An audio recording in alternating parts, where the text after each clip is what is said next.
안녕하세요, 김슬기입니다. Hi there, my name's Daniel Roy. 오늘은 같은 스승님 밑에서 배운 미국에서 온 다니엘 로이와 함께 가장 어려운 타짜 기술 5가지를 꼽아보도록 하겠습니다. Well, 5 most difficult techniques. You ready to go? Yep, let's go. This is the universal gesture for a handshake. You're pointing to my cards, so I'm spreading it. But you see the thumb pointing upward sort of Well, suggests a shaking hand. hands is not a thing in Korea. It's very American, as he's forcing his culture onto my country. 아! 제가 꼽은 5위는 스트릿아웃 셔플입니다.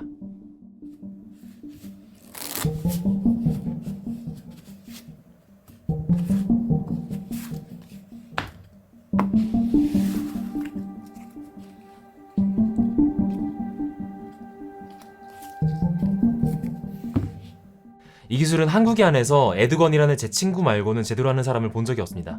일단 이 기술은 카드 기술자들도 잘 모르고요. 그리고 두 번째는 어렵습니다. 그리고 세 번째는 제가 친구가 잘 없어요. 그래서 저도 모르는 실력자가 아마 많을 겁니다.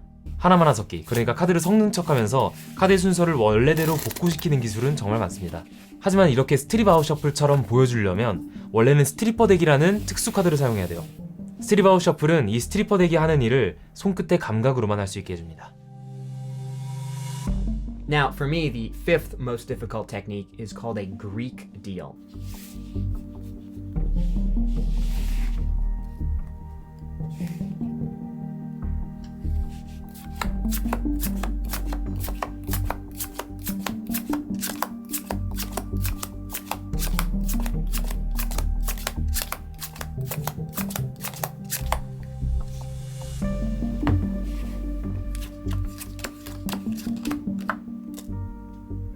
In high-stakes games, they always put a cut card on the bottom of the deck. The idea behind a Greek deal is you're dealing the second card up from the bottom. And that makes this a lot more difficult than other false dealing techniques might be, because you have to somehow access a card that's trapped above a cut card.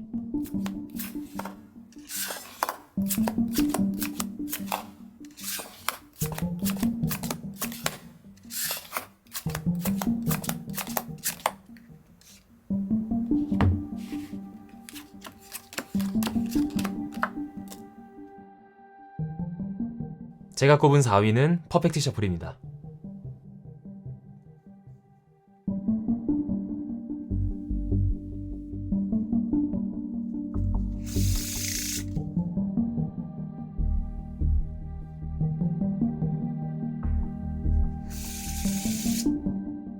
(52장의) 카드를 정확하게 절반으로 나눕니다. 그런 다음에 아주 정확하게 한 장씩 교차되도록 섞는 건데요. 제 스승님이 하신 말씀이 참 도움이 많이 됐어요, 저한테는. 이 기술은 90%의 성공률까지 끌어올리는 거는 누구나 조금만 연습하면 할 수 있지만 나머지 10%의 성공률을 끌어올리는 게 그보다 몇 배의 시간이 걸린다. 그리고 이 기술은 성공률이 100%가 아니면 실전에서 쓸 수 없다고 말이죠. 그리고 퍼펙트 셔플 같은 경우에는 카드가 섞이는 거긴 한데 한 장씩 교차돼서 섞이다 보니까 그 결과를 미리 예측할 수가 있습니다. 그래서 그 결과를 알고 있기 때문에 미리 조작도 할 수 있다는 거죠. Now, what makes the Pharaoh Shuffle more difficult than the Strip Out Shuffle, the technique that came before? Well, one of the criteria for me was not really the difficulties, the practicality. I think the perfect Pharaoh Shuffle is more useful than the Strip Out Shuffle. Now, the 4th most difficult technique that I've picked is also the perfect Pharaoh Shuffle, but done on the table.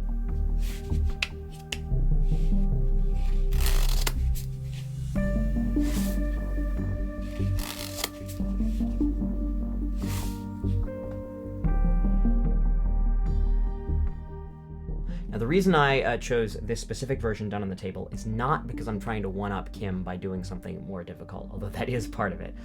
Rather, it's that often when you're doing the perfect Pharaoh Shuffle, you don't necessarily want your audience to see that you're doing a very controlled shuffle in your hands. Sometimes you want the shuffle to look like a riffle shuffle on the table so that it doesn't break from the normal shuffling procedure.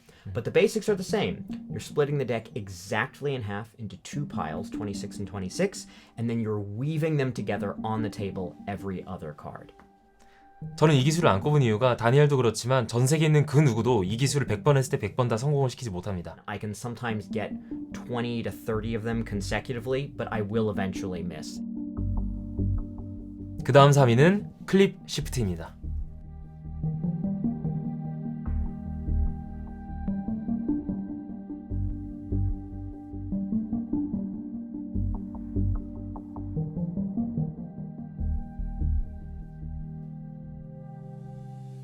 제가 꼽은 기술 중에서 유일하게 마술 기술입니다. 고등학생 때 이 기술이 최초로 공개되었었는데 전 세계 마술사들 사이에서 엄청나게 화제됐던 기술이었죠. 정말 재미있게도 이 기술을 연습하는 사람은 정말 많은데 실제로 터득해내는 사람은 없다시피 합니다. 그 정도로 어려워요.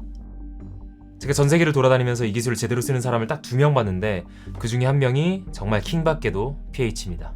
저는 이 기술이 너무 마음에 들어가지고 공개되자마자 정말 하루에 10,000번 넘게 몇 달에 걸쳐서 계속해서 연습을 했습니다. 그래서 손이 너덜너덜해지고 정말 만성 통증에 시달리면서 살았었는데요. 사실 오늘 소개해드릴 기술 중에서는 활용도가 그렇게 높진 않아요. 하지만 제 고등학생 때의 추억도 녹아들어가 있는 만큼 애착이 가가지고 3위로 꼽아봤습니다.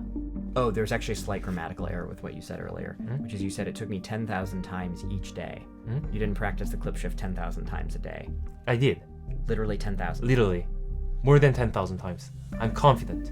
Yeah, people don't believe me. That is nuts. I mean, I guess the move is very fast, but Yeah, it takes like almost less than 1 second to ask it one time.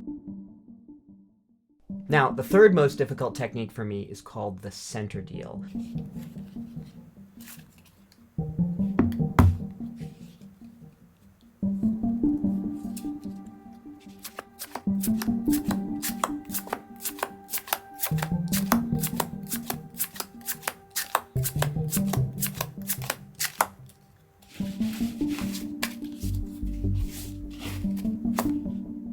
And the center deal is without a doubt the most difficult false dealing technique to do with a deck of cards because you're literally having to pull cards from the middle of the deck without anyone detecting that you're not, in fact, taking the top card.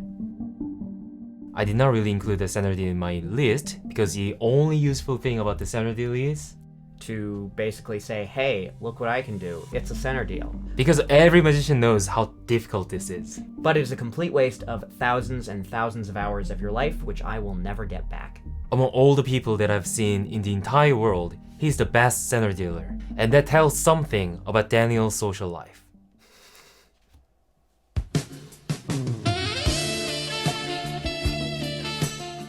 (2위는) 밑잔빼기입니다. 너무나도 많이 알고 있는 대표적인 타짜 기술이죠.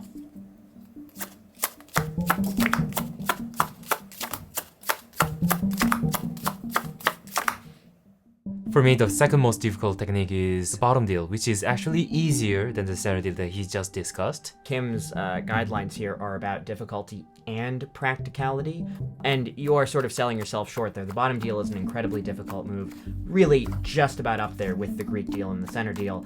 Once you get to that point, there are pretty minor gradations in difficulty between the different false deals.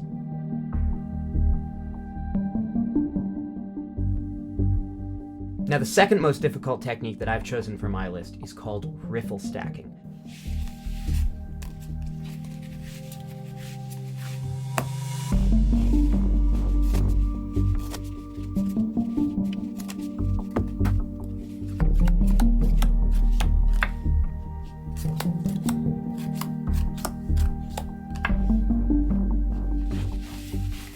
Now, the reason that this technique is so useful is that unlike false dealing where everyone's staring at your hands as you're dealing out the cards, the riffle stacking means that the cheating happens during the shuffle. So when you're actually dealing cards to the various players, there's no heat, there's nothing to be caught on because all of the cheating has already been accomplished.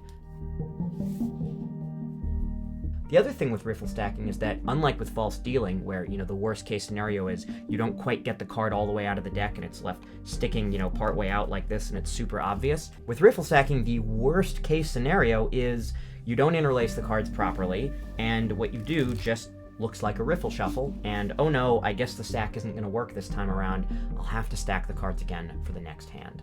That's one of the major differences between a magician and a cheater. A cheater does not have to be successful 100% of the time. He can wait for the next round. But for a magician, if he fails, Yeah, the trick's over, exactly. your career is over too. Yeah, exactly. 대망의 1위는 마술사는 클래식 패스라고 부르고 타짜는 시프트라고 부르는 기린무마 기술의 일종입니다.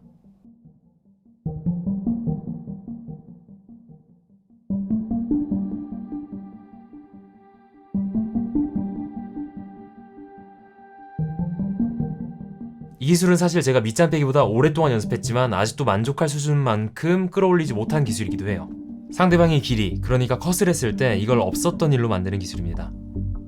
그래서 실제로는 카드 덱의 절반이 통째로 이동하고 있지만 겉으로 보기에는 아무 일도 일어나지 않는 것 같은 무색무취의 기술입니다.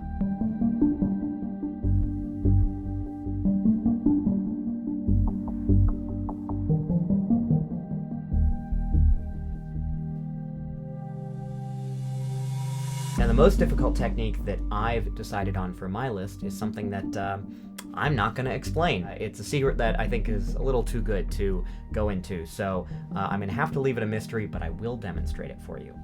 Now, the real advantage of this final technique is that I don't have to be the one who shuffles the cards. So would you give these a wash and then a casino-style shuffle on the table? 저 진짜로 섞는 겁니다. And then give them a riffle shuffle sequence as well.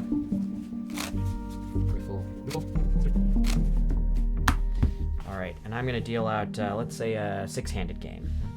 So I'll deal out a six-handed game here.